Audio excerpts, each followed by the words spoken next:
Okay guys, so since the Tonex got an update, I thought I made like a new tutorial for you guys to follow. So we have some little changes about the setup, but overall it's still the same. So as in the first tutorial I made, we need the VB cable A and B. So we need two virtual cables. And the way how we set it up is like this. So I thought I'd give it more of a challenge today and chose the Architect Tim Henson nylon amp. So as usual, you need to make sure that we have no noise gate.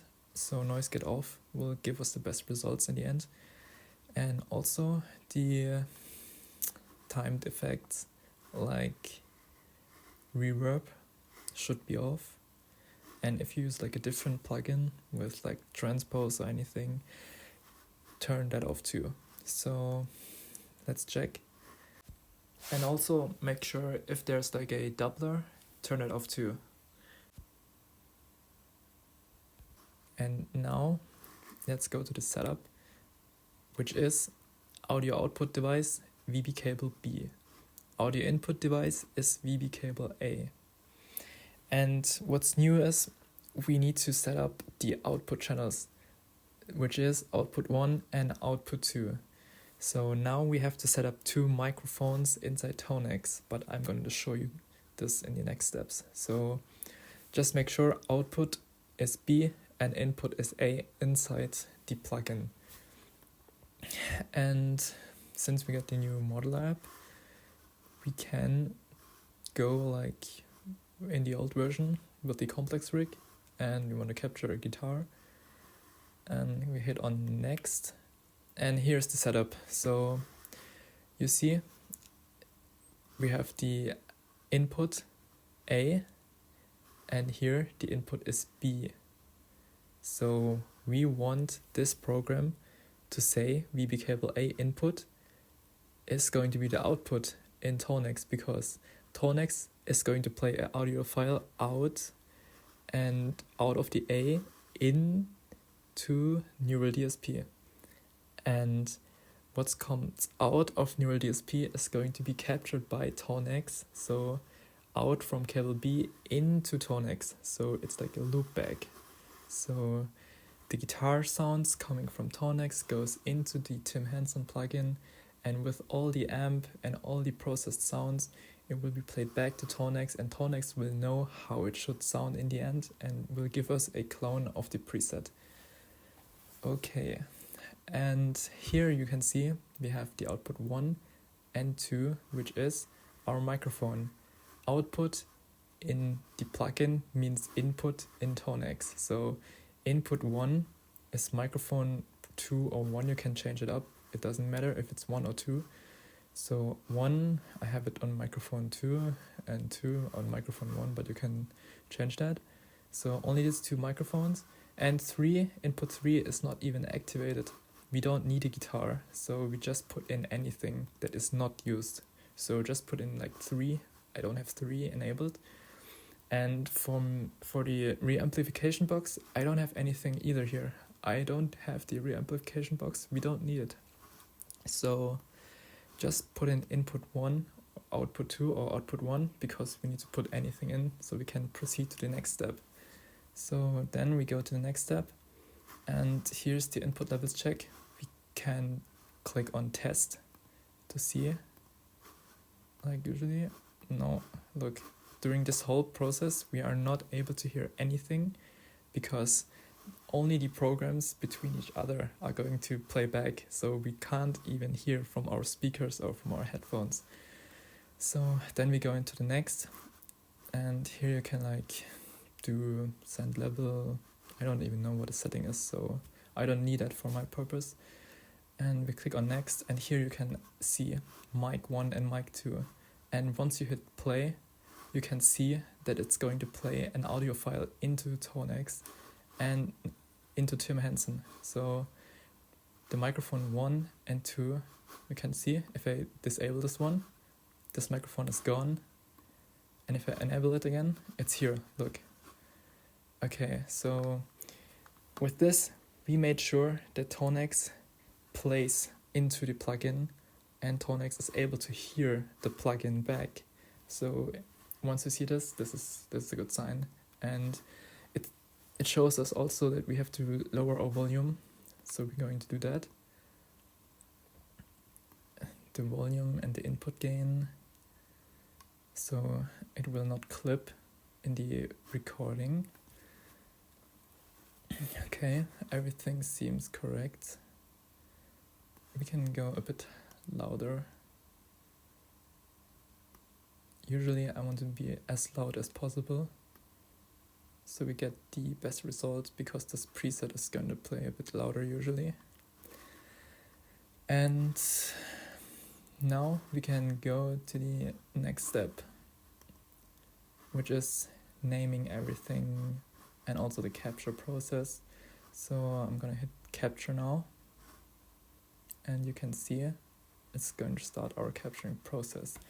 This will take a while, so in the meantime you can name your capture and everything, and I'm gonna make a cut right here. Afterwards I'm gonna see how the results are like, but yeah, this takes usually like 10 minutes, 5 minutes, yeah. Okay, so the capturing process is done, and I just put in some description and stuff in the Tonex description of our preset. You can just put in anything. I just wanted to go through this really quickly. The optional you don't need to fill out, and it's finished, so we can click on save. And now this is new. We can go to the main view, and this is our preset, our captured preset. So overall it's like pretty quick. In the earlier version, in the other video that I made, it took like half an hour to capture everything, but yeah, now it's finished. And after the capture we need to go to the training. So we're going to add it to the queue, and we're going to start. And the cool thing about the new update is you can make multiple captures and go train all at once. Like if you want to capture the whole plugin, you can do it one by one with the capturing. It takes like 5 minutes, and then go to the training queue and then hit on training and start all, and it will train all at once. But I would recommend to just train one, so you get the best result. And I'm gonna hit start all, and let's see. Yeah, this is going to be half an hour. I'm on a M1 Mac Mini. Depending on your PC, it will take even more time or shorter, but usually it's like half an hour. So I'm gonna make a cut here too. Okay, so the training process has finished, and it took like 60 minutes. So the capturing got overall quicker than the last update, but the training is still taking like 1 hour, and you cannot select like advanced or like lower quality, so it will always have like on the highest training. So I'm curious how it sounds like. So okay, then we can click on finalize, and here we can review the setup, but we don't need to, because you can do it later on in Ableton or inside the Tonex player or plugin. So I'm just gonna quit and continue. Yeah, you must assign before you can continue, so I'm just gonna do some random parameters right here, like this. Just click on next. I don't care about this one. Here's just like review of your name and the description of your preset. I click on finalize, and then I am going to hit the Tonex editor, and now the editor is going to open. So yeah, in order to find our preset now, we click on the library button right here, and this one was the preset that I recorded, called it Steph, right here.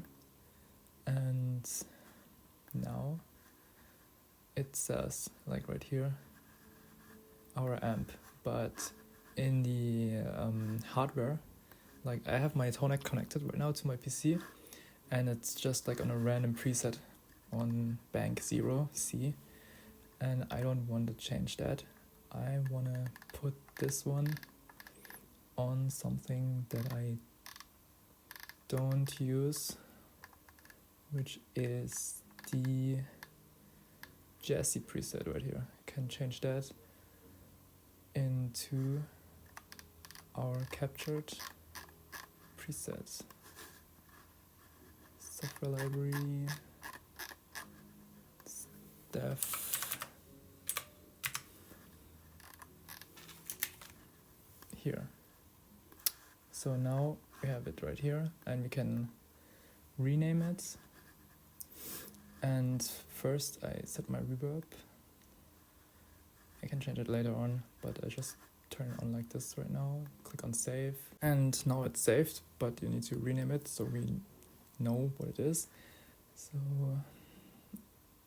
okay, this was step, our nylon preset. Click on rename, and now it's saved on my Tonex, and I can use it in Ableton to record via the preset, via the plugin. So it doesn't matter if you have a Tonex 1 or a normal Tonex, you can use it even though if you have no Tonex. You can, all you need is the Tonex Max program to capture plugins like this.